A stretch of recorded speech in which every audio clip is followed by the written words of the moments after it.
Allahun e falenderojmë që i takon madhnisë Allahut, që na ka bërë rrezik shahadetin në zemrat tona. Allahun e falenderojmë që na ka bërë pjesëtar të Islamit, feje vetëm e pranuar te Zoti. I çojmë salavat e pejgamberit alayhi salam, që Allahu e bëni krijesën më të dashur të Tij dhe na bëri hise ne mu kanë pjesë e ummetit më të lavdruar të Muhamedit sallallahu alaihi wasallam. I dërgojmë salavate Muhamedit a.s. familjes ti dhe gjithë atynve që ndjekin rrugën e Kur'anit edhe sunetin e pejgamberit deri në ditën e Kiametit.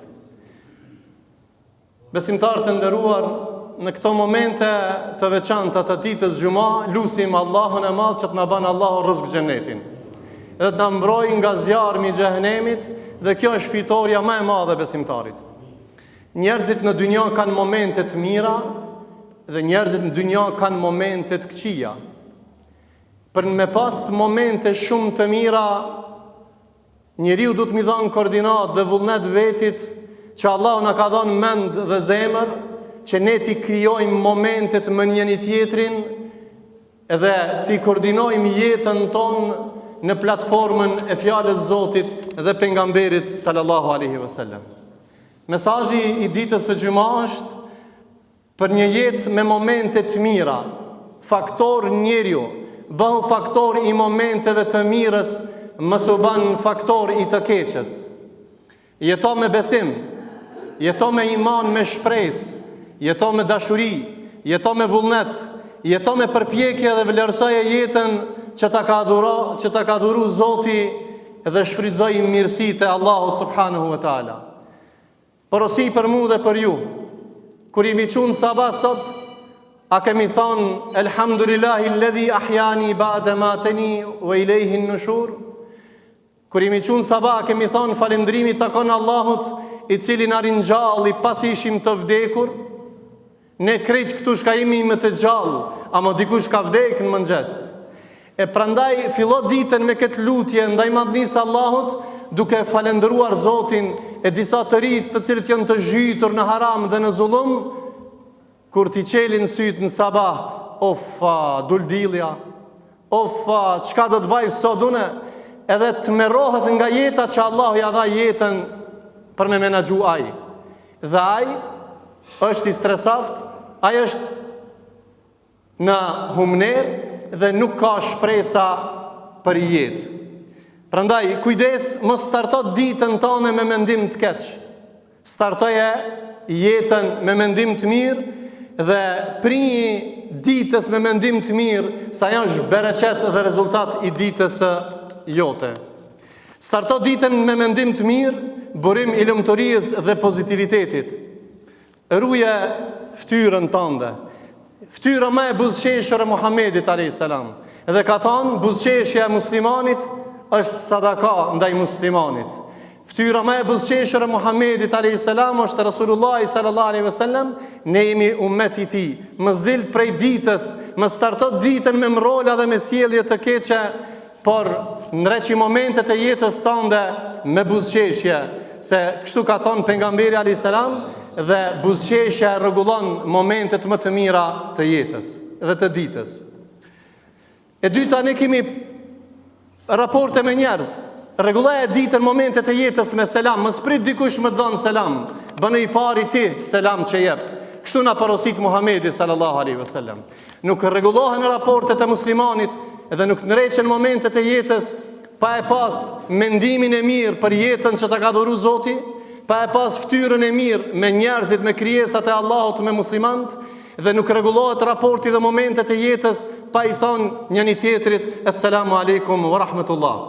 Fillo jetën tënde duke i dhënë kompliment njerëzve të dashur tu. Shkruaj mesazh, mos i nënçmo njerëzit, mos i pashtërson njerëzit, po thuj Zoti të rujt, Allah i të kënaqt, ti më ke nderu, ti ke bë këtë për mua, unë jam falënderues. Rritja morali njerëzve dhe bënu falëndërues. Sa ai cili nuk është falëndërues ndaj krijesave, nuk din me qenë as ndaj Zotit. Prandaj rregulloj momentet e jetës duke i dhënë kompliment vëllezërve të dashur të tu çka i ki. Pastaj dhuroj dhurata vëlla, ndreqe jetën tonë se ne u mitëm të dhënë rishfete. U mitëm të dhënë mito. Mito me dhënë është haram, mos hin këtë temë. Prandaj, shtoje dashurinë me vëllezërit e tu dhe shtoj momentet e jetës duke i dhënë dhurata njëri tjetrit, thot Muhamedi sallallahu alaihi wasallam, tahadu tahabu, dhuroni dhurata, Allahu shton dashuri. Dërgoj një letër, mesazh, kujna? Mësuesit tanë, profesorit tanë, doktorit tanë, hoxhës tanë, që janë një fjalë, o hoxh, Allahu të shpërblef për këtë punë që ke bë. O doktor, Allah i të rujt se ti e shkak që më ndale temperaturën, më ndale stresin, më ndale ketë, më ndale atë. O profesor, o mësus, që mësove shkrim leximin, Zoti ta bof dritë. 50 vite kanë kalu, unë arsimtarin teme moj men, dhe i kam borç. Ka thonë Aliu radiallahu anhu, ai cili më mëson një shkronjë, i bëhem rroba ti. S'po du me zgjatë, se është koha shumë e nxehtë. Një prej hafëzlarve të vjetër të Shkupit, xhamati jonë e njohin pleqët e vjetër, Hafëz Sali Efendia, ka ndru jetë rahmetullahi alej. Një prej muslimanëve në këtë kohë, mas shumë viteve të vdekjes së tij, e takon nipin e tij me një tubim. Dhe i thot, kush je ti? Thot, unë jam nga filan veni. Po i kujna je? Thot, unë jam nipi Hafëz Sali Efendijes. Thot, ati kam borxh dua çdo sabah dhe çdo akşam. Ndëgjone. Thot, çfarë borxhi i ki? Thot, ai hoxh s'ma ka mësues Kur'anin, thot, në pik ditës. E as mas sabah namazit, e as mas drekës, e as mas akşamit. Ma ka mësu leximin e Kur'anit, që unë ai është bë shkak, unë e lexoj Kur'anin sot dhe i kam borxh. Çfarë borxhi? Thot se Kur'anin ma ka mësu në kohën më të vështirë të komunizmit, por jo në pik ditës edhe mas sabahit, po në terë, para namazit sabahit në kohën e komunizmit ja ka mësu e Kur'anin. Kjo është ai falënderimi dhe ajo duaja që na rënqedh zemrat tona nga begati, nga punët e mëdha që i kanë bë ulemaja jonë. Rasti i dytë, edhe pe përfundoj, një shofer autobusi, vëlla, shofer i ban njerëzit, ka hyp në autobus për një moment humb. Edhe mas 5 minuta kthehet, edhe shoferi autobusave nga një ambëlsir krejt udhëtarve, e i thanë gazetarët, u habitën udhëtarët, shoferi ka një obligim, i gra autobusit, jo mi dhanë dhurata dhe mi dhanë ambëlsira udhëtarve, i thanë gazetarët dhe mur renome, mur autoritet, mur lajmin e madh, krejt gazetarët përshkojnë pithojnë, çka ke bati? Thot, unë asë gjasë s'kom ba. Thot, hypa në autobus, i pash ftyrat e tyre të mrolta, të mërzitura, dëshprume, zisha çka me ba, me volan s'kam çka i drejtoj. Po thash, t'ja u baj një surprizë. Zbrita me modestien time ja u dhash nga një ambëlsir, t'jam drejqi ditën, dhe krejtve ju ndryshu ftyra me një dhurat të vogël. Po thot, unë këtë punë se këm ba për gazetartë, këtë punë as për ata se këm ba, këtë punë e kam ba për vete, se unë ndjehem mirë, o vllai dashur, me njerë që silën keq, ti silu mirë, e ndrejq ditën tënde. Ti që ke xhelozi, hasedi nuk është në zemrën e tjerëve, në zemrën tënde, e djeg zemrën tënde.